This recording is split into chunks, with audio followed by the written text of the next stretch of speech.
Bonjour à tous, je vous retrouve alors que nous vivons dans un contexte tout à fait particulier qui est celui du confinement. Nous désirons maintenir le lien avec vous par des messages d'exhortation, d'autant plus que ça fait toujours du bien de voir d'autres visages. Je crois personnellement que ce temps accentue notre désir de nous retrouver, notre sentiment d'appartenance à l'Église, à cette communauté que nous formons. Et c'est d'ailleurs pourquoi nous voulons vous encourager à maintenir le lien par tous les moyens possibles, le lien fraternel, et de chercher des temps dans la présence de Dieu, que ce soit seul à la maison ou des temps ensemble. Il existe des moyens techniques pour pouvoir le vivre aujourd'hui et de pouvoir profiter de cela. Nous vous encourageons à vous appeler les uns les autres, à maintenir le lien fraternel, et l'Église, elle n'est pas en pause, elle est toujours là, elle est active, à commencer par nous-mêmes, parce que l'Église, vous le savez, c'est nous, c'est les temples que nous sommes. Ils ne sont pas éteints, ils sont encore actifs, et nous sommes défiés effectivement dans cette période, mais c'est pour du bon aussi que nous sommes défiés. Nous ne cessons pas d'être Église, même si nous le sommes différemment. Et on peut se poser des questions. Qu'est-il bon d'arrêter pendant cette période? Qu'est-il bon aussi de faire différemment, sur quoi nous concentrer différemment? Il y aura toujours du bon à retirer de cette période. Donc ce temps n'est pas un temps vide, ce n'est pas un temps vain, ce n'est pas un temps inutile, mais c'est un temps qu'il faut remplir aussi par la présence de Dieu, par la lecture de sa parole, par bien sûr le fait de profiter de sa famille si on le peut, par le fait de faire des choses qu'on ne fait pas habituellement. C'est un temps propice, je le crois aussi, à la révélation de Dieu particulièrement. On est davantage à l'écoute lorsqu'on est en arrêt. Alors qu'au milieu de tout ce tumulte et de tous les bruits qu'on entend, que la voix du Seigneur jaillisse. Remplissons ces temps par la prière, par la reconnaissance plutôt que par la frustration. Une chose est sûre, rien ne pourra nous séparer de l'amour de Christ révélé à la croix. Chérissons encore ces vérités dans ces temps qui permettent de s'en imprégner particulièrement. Je voudrais lire avec vous un psaume qui est le psaume 121, qui nous invite à tourner les yeux vers le Seigneur. Je lève les yeux vers les montagnes, d'où me viendra le secours? Le secours me vient de l'Éternel qui a fait les cieux et la terre. Il ne permettra pas que ton pied chancelle, celui qui te garde ne sommeillera pas. Voici, il ne sommeille ni ne dort, celui qui garde Israël. L'Éternel est celui qui te garde, l'Éternel est ton ombre à ta main droite. Pendant le jour, le soleil ne te frappera point, ni la lune pendant la nuit. L'Éternel te gardera de tout mal, il gardera ton âme. L'Éternel gardera ton départ et ton arrivée, dès maintenant et à toujours. Donc c'est vraiment un psaume qui nous invite à la confiance à Dieu, à s'en remettre à lui et de tourner nos yeux vers lui. D'autres passages, je vous en lis dans deux autres psaumes, le psaume 42, les versets 6 et 9. Pourquoi t'as battu mon âme et gémis-tu sur moi? Attends-toi à Dieu, car je le célébrerai encore pour son salut.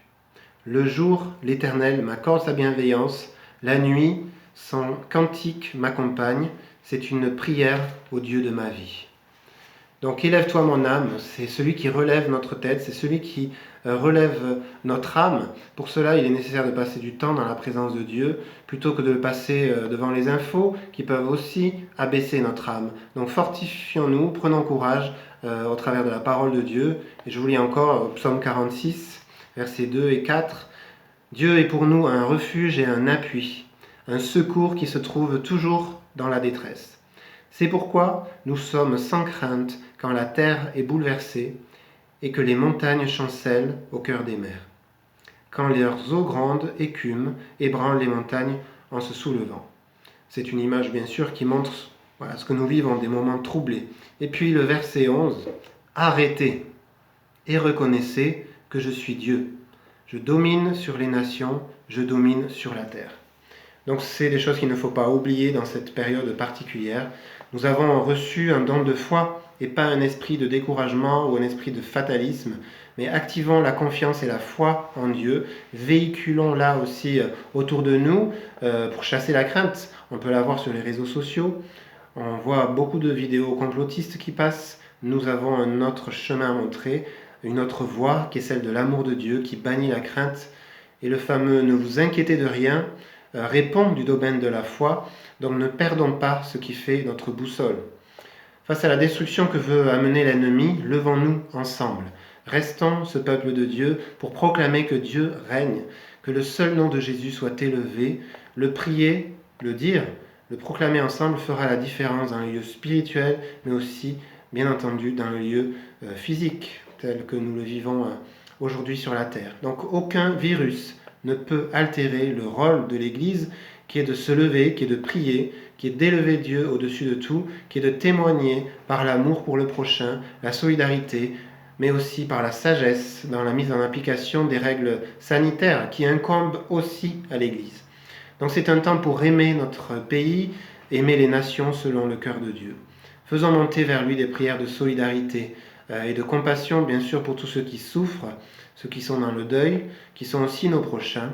Activons la prière de guérison et ne restons pas juste de manière détachée devant les chiffres que nous avons chaque jour de temps de mort en 24 heures, mais que cela suscite en nous de la prière, suscite en nous de la foi, suscite en nous aussi de la repentance pour nos cœurs qui sont parfois durs, distants, afin de se laisser toucher par le cœur de Dieu. Pour cela, nous vous invitons à vivre un jeûne communautaire ce lundi 23 mars, de 20h à 22h. Nous enverrons des ressources pour cela. Il y a d'autres initiatives qui existent, avec France en Feu par exemple, mais nous voulons aussi le vivre en termes communautaires, en termes locaux, de notre église locale, et nous encourageons à le vivre simultanément dans les maisons. Il est aussi possible de se connecter ensemble par Skype, Messenger ou autre, pour le vivre en petits groupes. Il est possible de faire du télétravail, il est aussi possible de faire de la téléprière. Donc que ce soit aussi des temps de discerner ce que Dieu dit, de mettre les lunettes de Dieu pour voir comme lui voit, pour vivre cette période dans la foi. Donc ne laissons pas perdre ce temps précieux qui nous est donné. Nous pouvons aussi prier pour nos autorités qui en ont bien besoin, pour la sagesse dans la gestion de cette crise maintenant, mais aussi après. Prions pour tous les soignants, bien entendu, pour toutes les professions qui sont aussi exposées au public. Prions pour les entrepreneurs, prions pour ceux qui perdent gros économiquement, il y en a aussi parmi nous. Donc nous ne sommes pas séparés en esprit, et face à l'oppression, il faut se lever ensemble. Chacun d'entre vous a un rôle à jouer dans cette dimension de prière, de foi, de proclamation. Prenons courage, menons la bataille ensemble pour vaincre par la foi, par la prière. C'est le Seigneur qui nous conduit. Donc tenons-nous ensemble devant lui, tenons-nous ensemble avec lui. Nous sommes dans la reconnaissance de qui est Dieu, nous reconnaissons qui il est, et nous reconnaissons qui est souverain dans ces temps, comme on l'a vu par le psaume 46. Je vous dis à bientôt. On reste disponible en tant qu'équipe de responsables pour répondre à tous les besoins, par la prière, par tout autre besoin, même de solidarité. N'hésitez pas à faire savoir. Soyez bénis et restez dans la paix et dans la confiance dans le Seigneur.